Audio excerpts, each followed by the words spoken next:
तो महिला आरक्षण के नाम पर जुमलेबाजी जो है कि 23 से 2029 तक न चलाना चाहते हैं 6 साल।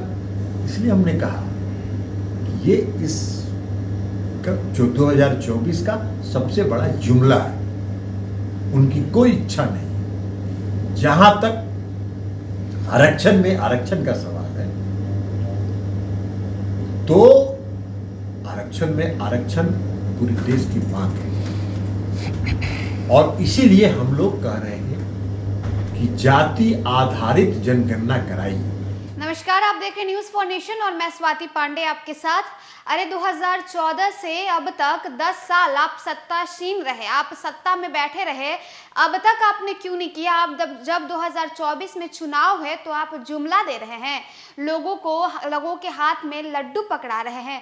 आपके ये सब करने से कुछ नहीं होने वाला। आप जो महिला आरक्षण का खेल खेल रहे हैं, इस महिला आरक्षण से आप क्या साबित करना चाहते हैं? कुछ इस तरह से जदयू के राष्ट्रीय अध्यक्ष ललन सिंह ने केंद्र की बीजेपी सरकार पर और बीजेपी द्वारा लाई गए नारी शक्ति वंदन अधिनियम महिला आरक्षण बिल पर जोरदार हमला बोला है। बता दें कि जो है केंद्र सरकार की तरफ से नई जो है महिला आरक्षण बिल लाई गई है जिसका नाम रखा गया है नारी शक्ति वंदन अधिनियम। अब इस पर बिहार से लेकर के देश भर की राजनीति गरमाई हुई है। लगातार राजद की तरफ से, बिहार के महागठबंधन सरकार की तरफ से केंद्र की बीजेपी सरकार पर निशाना साधा जा रहा है।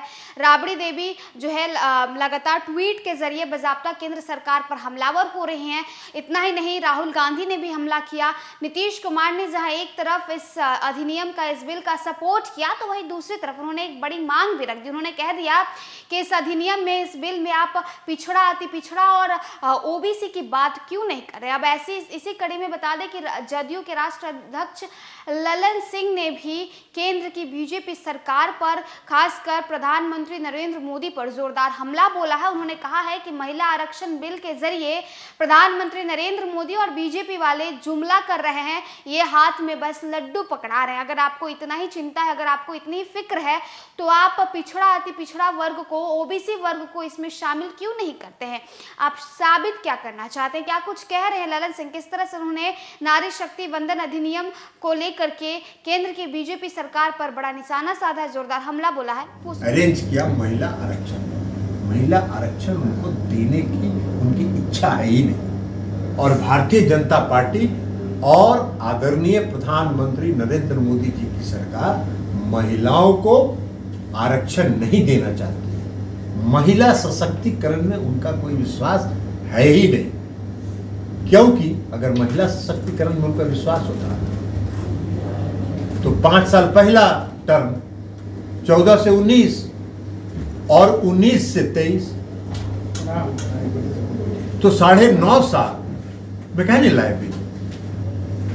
अभी 4 महीना चुनाव का बचा तब उनको आ गया कि महिला सशक्तिकरण करना चाहिए। नरेंद्र मोदी जी तब तक गुजरात के मुख्यमंत्री थे। गुजरात में दिया था क्या उन्होंने महिलाओं को आरक्षण?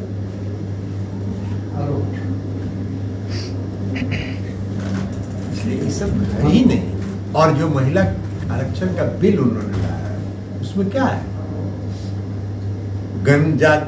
जनगणना होगी, जनगणना होने के बाद परिसीमन आयोग बनेगा, परिसीमन आयोग तय करेगा तब महिला आरक्षण लागू होगा। जनगणना भी कब शुरू होगा भारत सरकार ने कुछ नहीं कहा।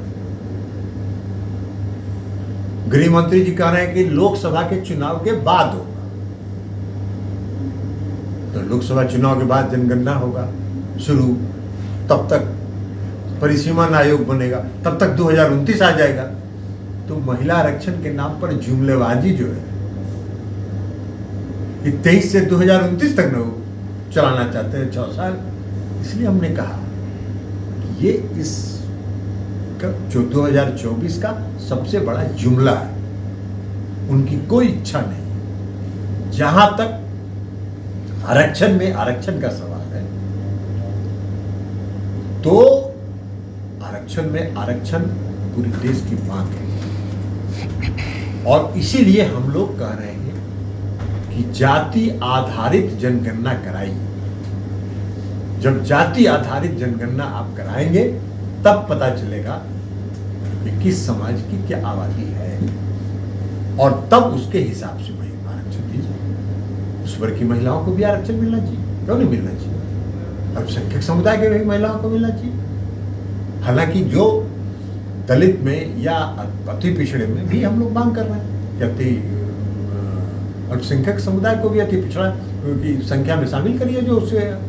जो दलित का काम करते हैं उनको आप दलित वर्ग में शामिल कीजिए। मुसलमान अल्पसंख्यक समुदाय में लोग दलित का काम नहीं करते हैं। दलित वर्ग का जो है वो जो माथे पर ले जाता है, जिसको आप स्वीपर कहते हैं, मेहतर कहते हैं, या जो भी है, तो वो किस समाज से आता है? तो उसको नहीं मिलना चाहिए उसका लाभ, उसको भी मिलना चाहिए उसका